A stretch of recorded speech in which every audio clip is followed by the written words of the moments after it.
Good morning बच्चों। आज हम क्लास 11th का जो मिड टर्म एग्ज़ाम में क्वेश्चन पेपर आया है उस क्वेश्चन पेपर को सॉल्व करेंगे। चलिए तो स्टार्ट करते हैं। देखिए बच्चों, जैसा आपने क्वेश्चन पेपर देखा भी होगा, सभी बच्चों ने अटैम्प्ट भी किया है ये क्वेश्चन पेपर। इसमें 36 क्वेश्चन आए हैं, टोटल 36, और जिसमें 3 पार्ट्स हैं, कै, खे और गै। जो कै पार्ट है उसमें 1 से 14 तक क्वेश्चंस हैं ऑब्जेक्टिव टाइप, और जो खे पार्ट है उसमें 15 से 21 तक केस स्टडी बेस्ड क्वेश्चंस हैं, और जो खंड गे है उसमें 22 से 27 तक प्रत्येक जो अंक हैं वो कितने हैं, 2 नंबर के क्वेश्चन हैं, और 28 से 29 3 नंबर के क्वेश्चन हैं, और 30 से 33 तक 4 नंबर के क्वेश्चन, और 34 से 36 तक के क्वेश्चन आपके 5 नंबर के हैं। चलिए तो स्टार्ट करते हैं हम क्वेश्चन पेपर। जिन भी कोई बच्चों को अपने क्वेश्चन से रिलेटेड जो भी डाउट्स हैं वो बहुत इजीली दूर हो जाएंगे कि आप एग्जाम में क्या करके आए हैं। तो पहला क्वेश्चन लेते हैं। पहला क्वेश्चन है हमारा, पहचान के विकास के लिए महत्वपूर्ण चरण कौन सा है। बच्चों, यहाँ पर आपको जो बताना है वो बताना है कि which of the crucial state for the development of identity. तो बच्चे, इसका आंसर यहाँ पर क्या होगा? इसका आंसर यहाँ पर होगा किशोरावस्था। तो इसका आंसर क्या है बच्चों? इसका आंसर है कै, किशोरावस्था। सेकंड क्वेश्चन की तरफ आते हैं। वह पहचान जो व्यक्ति की विशेषताओं के संदर्भ में हो तथा उसे अन्य से भिन्न बनाती हो, उस पहचान को क्या कहते हैं? तो वो बच्चों पहचान होती है हमारी व्यक्तिगत पहचान। हमारी कौन सी पहचान होती है? वो होती है हमारी पर्सनल पहचान। अब थर्ड क्वेश्चन लेते हैं। ये सेकंड क्वेश्चन है, ये दोनों फर्स्ट क्वेश्चन में ही ऑप्शंस थे। दूर सम्मेलन किस प्रकार का संचार है? यहाँ पर आपको बताना है कि जो टेलीकॉन्फ्रेंसिंग है ये किस तरह का कम्युनिकेशन है। तो इसका आंसर आएगा बच्चों गै, पारस्परिक क्रियात्मक समूह संचार। ठीक है, इंटरैक्टिव ग्रुप कम्युनिकेशन। ओके, चलिए अब चलते हैं हम नेक्स्ट क्वेश्चन की तरफ। क्वेश्चन नंबर 3, एक खनिज रेशा है। यहाँ पर आपको मिनरल फाइबर बताना है, वो कौन सा है? वो है फाइबर ग्लास। अब आते हैं क्वेश्चन नंबर 4 की तरफ। स्व संकल्पना, सेल्फ कॉन्सेप्ट तथा पहचान के तत्व हैं। यहाँ पर आपको बताना है कि स्व संकल्पना तथा पहचान के तत्व क्या हैं। यहाँ पर आपके पास 4 ऑप्शंस हैं, जिसमें हमारा जो राइट आंसर है वो है स्वाभिमान, सेल्फ स्टीम। यहाँ पर हमारा पहचान के तत्व स्व संकल्पना तथा स्वाभिमान पहचान के तत्व हैं। अब चलते हैं हम क्वेश्चन नंबर 5 की तरफ। शैशव काल के दौरान लगभग की आयु तक स्वयं की छवि की स्थापना होने लगती है। कितनी आयु तक बच्चा खुद को पहचानने लगता है? वो बच्चा होता है 1.5 साल का, यानी कि 18 माह का बच्चा। फिर आता है, जब एक ही कार्य कई संसाधनों द्वारा किया जाता है, वह संसाधनों की कौन सी विशेषता होती है? एक ही कार्य को बहुत सारे संसाधनों के द्वारा किया जाता है। तो इसका आंसर क्या होगा? इसका आंसर होगा विनियमितता, इंटरचेंजेबिलिटी। इसका आंसर हो गया। अब चलते हैं, यहाँ पर हमें मैच करना है। ये क्वेश्चन सभी बच्चों ने ठीक किया है। चलिए फिर भी हम देख लेते हैं। रागी और बाजरा क्या है? अनाज है। दही और पनीर क्या है? दूध और दूध से बने पदार्थ। पालक, सेम, सेब क्या है? ये फल और सब्जियां हो गए। और मलका, मसूर, मूंग क्या है? ये हो गई दालें और फलियां। अब चलते हैं हम क्वेश्चन नंबर 7 की तरफ। क्वेश्चन नंबर 7 में हमारा क्या है? संचार की प्रक्रिया में स्रोत से आप क्या समझते हैं? यहाँ पर आपको संचार की प्रक्रिया में स्रोत से क्या आप क्या समझते हैं ये बताना है। तो इसमें आपके पास 4 ऑप्शन है, तो आपको क्या सेलेक्ट करना है जो संचार की प्रक्रिया को शुरू करता है। ठीक है, वो क्या होता है? संचार की जो प्रक्रिया को शुरू करता है वही तो रिसोर्स होता है, वही तो सोर्स होता है, जिसको हम मैसेज कहते हैं। अब चलते हैं हम क्वेश्चन नंबर 8 की तरफ। निम्न में से कौन सा उदाहरण पारस्परिक क्रिया के आधार पर संचार के वर्गीकरण को दर्शाता है? कौन सा उदाहरण है जो पारस्परिक क्रिया के आधार पर संचार के वर्गीकरण को दर्शाता है? तो यहाँ पर आंसर होगा खे, एक तरफा तथा दुतरफा संचार। ठीक है, 1 वे और 2 वे कम्युनिकेशन। अब फिल इन द ब्लैंक्स की तरफ आते हैं। विनिर्मित रेशे, विनिर्मित का मतलब है मैन्युफैक्चर्ड रेशे जो होते हैं वो कौन से होते हैं? वो कौन से होते हैं? वो होते हैं मैनमेड फाइबर। तो यहाँ पर आएगा मानव निर्मित होते हैं। तंतुओं को बुनने की बजाय आपस में सटाकर दबाव द्वारा कपड़ा बनाने की विधि को क्या कहते हैं? फेल्टिंग कहते हैं। ठीक है, यौन परिपक्वता की आयु को क्या कहा जाता है? यहाँ पर आप लिखेंगे यौन परिपक्वता की आयु कौन सी होती है? Puberty as. ठीक है बच्चे, इसका आंसर क्या होगा? प्यूबर्टी एज होगी। अब आते हैं क्वेश्चन नंबर 11 की तरफ। देखिए ये कौन सी प्रिंटिंग हो रही है, ये हो रही है ब्लॉक प्रिंटिंग। ठीक है, फिर इस वाली पिक्चर को देखिए। इस पिक्चर में ये कौन सी वीविंग है, ये नीटिंग हो रही है। ऊन की बुनाई जो सिलाइयों से की जाती है, जो आपकी मम्मी अक्सर स्वेटर बुनती हैं, ये वही नीटिंग है। अब आता है यहाँ पर, ये नेत्रहीन बच्चों के लिए है। कपड़ों को रंगने की किन्हीं दो विधियों के नाम लिखिए। तो कोई सी भी दो विधि लिख सकते हैं, block printing, tie and dye, batik, कोई से भी दो के नाम लिख सकते हैं। रेशम तंतु कहाँ से प्राप्त होता है, ये कीड़े से प्राप्त होता है। ठीक है, अब आते हैं क्वेश्चन नंबर 12 की तरफ। वस्त्र उत्पाद की मूल इकाई को क्या कहते हैं, उसे हम रेशा कहते हैं। स्वयं की संकल्पना से जुड़ी हुई दो अन्य संकल्पनाओं के नाम लिखिए। तो वो दो अन्य संकल्पनाएं कौन सी हैं जो स्वयं की संकल्पना से जुड़ी होती हैं, वो होती है हमारी पहचान और हमारा व्यक्तित्व। फिर आता है क्वेश्चन नंबर 14, जनसंचार। दो, यहाँ पर आपको जनसंचार के श्रोताओं की कोई दो विशेषताएं बतानी है। जनसंचार के जो श्रोता होते हैं उनकी दो विशेषता क्या होती हैं, एक तो उन्हें बहुत सारा वहाँ पर विशाल जनसंख्या हो, ठीक है, और क्या हो, विविधता पूर्ण हो वो। ठीक है, फिर यहाँ पर आपको दो संचार माध्यम बताने हैं, तो आप कोई सा भी बता सकते हैं। रेडियो बता सकते हैं, टेलीविज़न बता सकते हैं, मोबाइल फ़ोन बता सकते हैं, कोई सा भी कम्युनिकेशन का मेथड आप बता सकते हैं यहाँ पर। अब आते हैं हम खंड ख की तरफ। देखिए खंड ख में ये आपको केस स्टडी रीड करनी है और फिर आंसर्स देने हैं। चलिए तो पहला क्वेश्चन देखिए, पार्क, सड़कें और डॉक्टर निम्न में से संसाधनों के किस वर्ग में आते हैं। तो ये कौन से वर्ग हैं, ये हैं सामुदायिक वर्ग। ठीक है, फिर नेक्स्ट क्वेश्चन है, से हमें अपनी कार्य योजना में संशोधन करने में सहायता मिलती है ताकि लक्ष्य की प्राप्ति की जा सके। किससे, फीडबैक से। जब हमें कोई फीडबैक देता है तभी तो हमें पता लगता है कि हमारा काम कितना सही हुआ है और कितना गलत हुआ है। ठीक है, निम्न में से कार्यान्वयन का क्या अर्थ होता है। कार्यान्वयन का अर्थ क्या है, कार्यान्वयन का अर्थ है तैयार योजना को क्रियाशील बनाना। यही कार्यान्वयन का या इम्प्लीमेंटेशन का अर्थ होता है। अब चलते हैं क्वेश्चन नंबर 18 की तरफ। संसाधनों के प्रबंधन का अर्थ है उपलब्ध संसाधनों का क्या करना, सर्वोत्तम उपयोग करना। ठीक है, अब आते हैं हम नेक्स्ट। ये आपको एक पैराग्राफ दिया है, ये आपको रीड करना है। सभी बच्चों ने एग्जाम में इसको बहुत अच्छे से रीड किया भी होगा। 1 ग्राम वसा से कितनी कैलोरीज मिलती हैं, 9 किलो कैलोरीज। ICMR के अनुसार कितने मूलभूत खाद्य वर्ग हैं, 5 खाद्य वर्ग हैं। ठीक है, नेक्स्ट क्वेश्चन की तरफ चलते हैं। क्वेश्चन नंबर, ये इसी का एक ऑप्शन है, वसा और शर्करा आहार मार्गदर्शक पिरामिड के शिखर पर स्थापित हैं, जो ये दर्शाता है कि इनका उपयोग किया जाना चाहिए। कैसा किया जाना चाहिए, बहुत कम मात्रा में किया जाना चाहिए। क्वेश्चन नंबर 21, आम, पपीता और गाजर ये कैरोटेनॉइड्स रेशे हैं। फिर आते हैं हम विभिन्न पोषक तत्वों में से वृहत पोषक तत्व बताने हैं आपको यहाँ पर, मैक्रोन्यूट्रिएंट्स। यदि आपने सारी वीडियोस ध्यान से देखी होंगी तो उसमें मैंने माइक्रो और मैक्रोन्यूट्रिएंट्स को बहुत अच्छे से समझाया है। तो माइक्रोन्यूट्रिएंट्स कौन से होते हैं वो आपको बताना है। तो वो यहाँ पर है प्रोटीन और फैट्स, यहाँ पर मैक्रोन्यूट्रिएंट्स होते हैं। अब चलते हैं हम नेक्स्ट क्वेश्चन की तरफ, क्वेश्चन नंबर 22 की तरफ। इसमें आपको स्वयं को समझना महत्वपूर्ण क्यों है ये बताना है। स्वयं को हम कैसे समझते हैं, अपने कौशलों के द्वारा कि हमारे अंदर कौन सा कौशल सबसे अच्छी तरह से है, कौन सा कौशल हमारे अंदर सबसे ज़्यादा है। ठीक है, और साथ ही साथ उन क्षेत्रों की पहचान करने में भी सहायता करता है जहां सुधार किए जाने की आवश्यकता होती है, जिससे हमें पता लगता है कि हमारी में कौन कौन सी कमियां हैं। आत्म जागरूकता जो है हमें क्या करती है, लक्ष्य प्राप्त करने में सबसे ज़्यादा मदद करती है।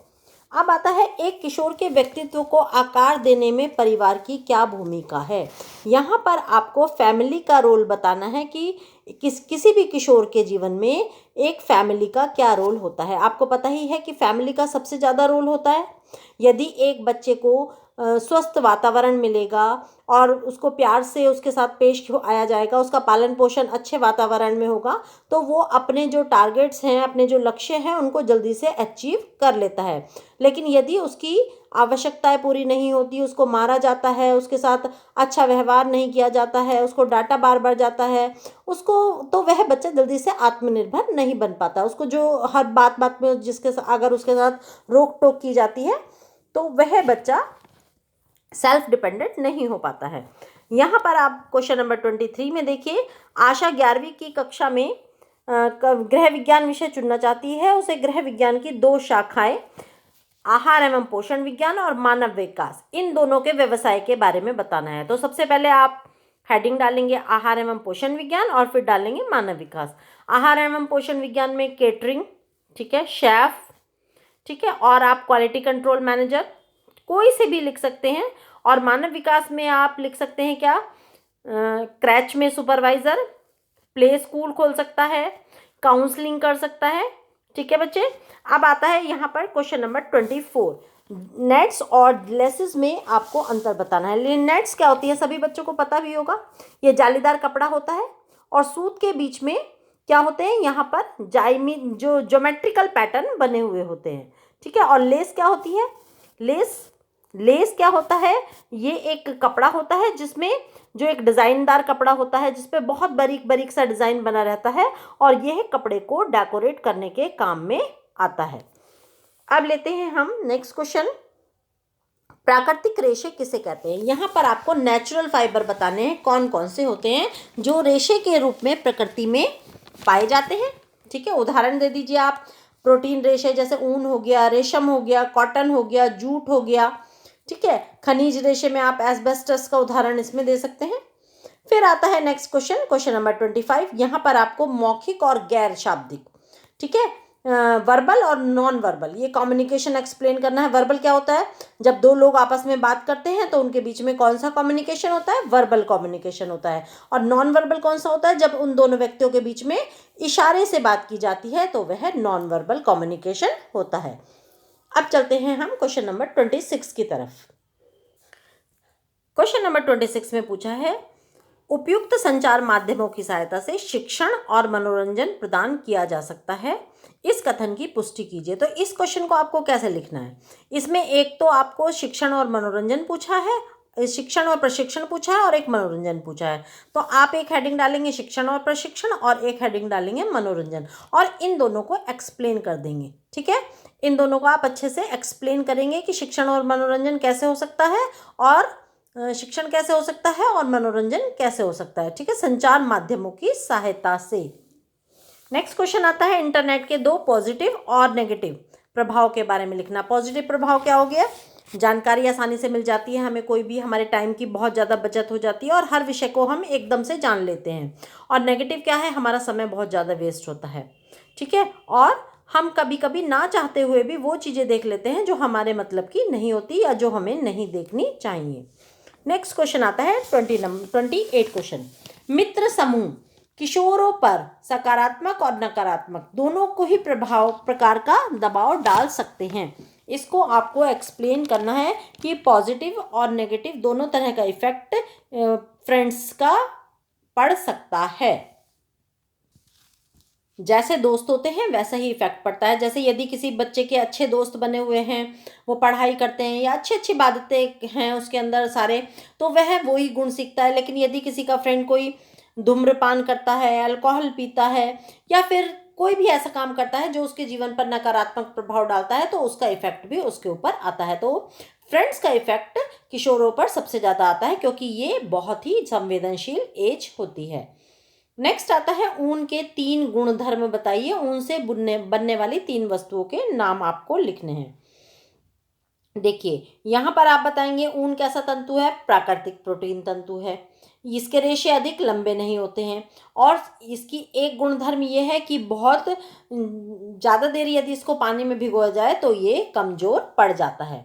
अब इससे बनने वाली आप 3 वस्तुओं के नाम लिखेंगे, तो वो तो आपको पता ही है कि इससे स्वेटर, शॉल, कैप, कुछ भी इससे बनाया जा सकता है।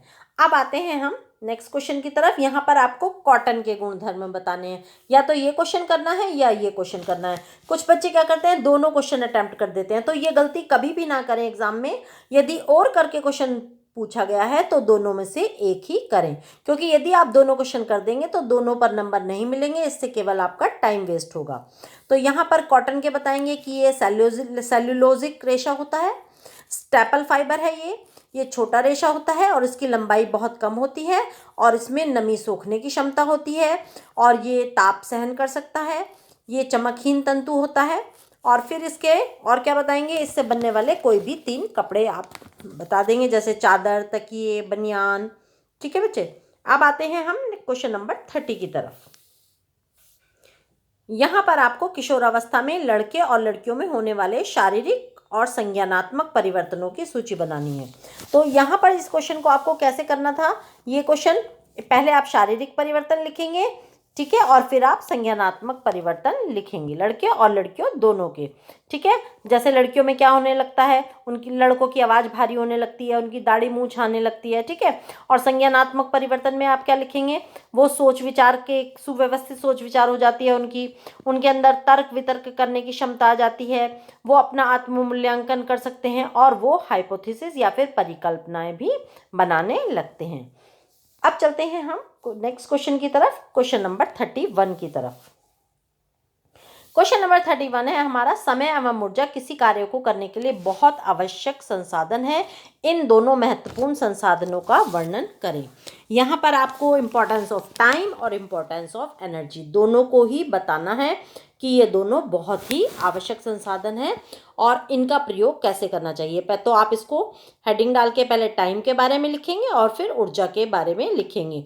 जैसे समय, बीता हुआ समय वापस नहीं आता है, एक बार समय चला जाता है तो दोबारा नहीं आता है, ये बहुत ही बहुमूल्य संसाधन है। ठीक है, तो हमें इसका प्रयोग सोच समझ करना चाहिए और अपने लक्ष्य को ध्यान में रखते हुए अपने समय को बर्बाद नहीं करना चाहिए।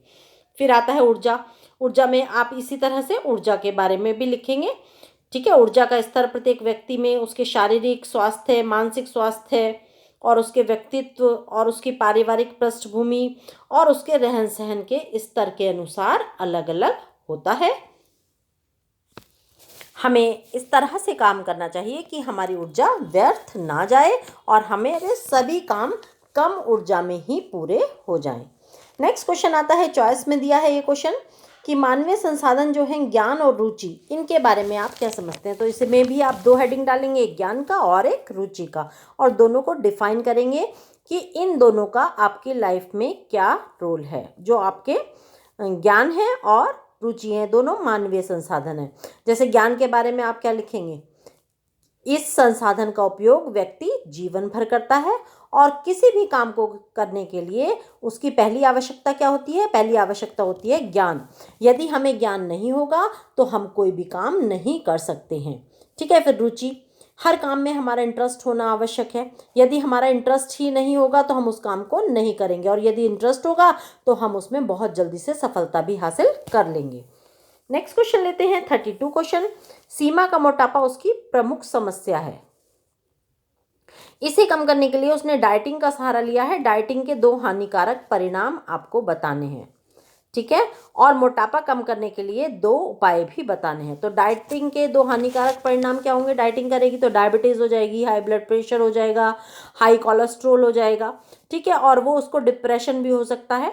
और इसको कम करने के लिए बताएंगे कि आप वो एक्सरसाइज करें, ठीक है, और फैटी फूड ना ले और अपनी जो फूड हैबिट्स हैं उनमें इम्प्रूवमेंट लाएं और एक हेल्दी लाइफ जिए।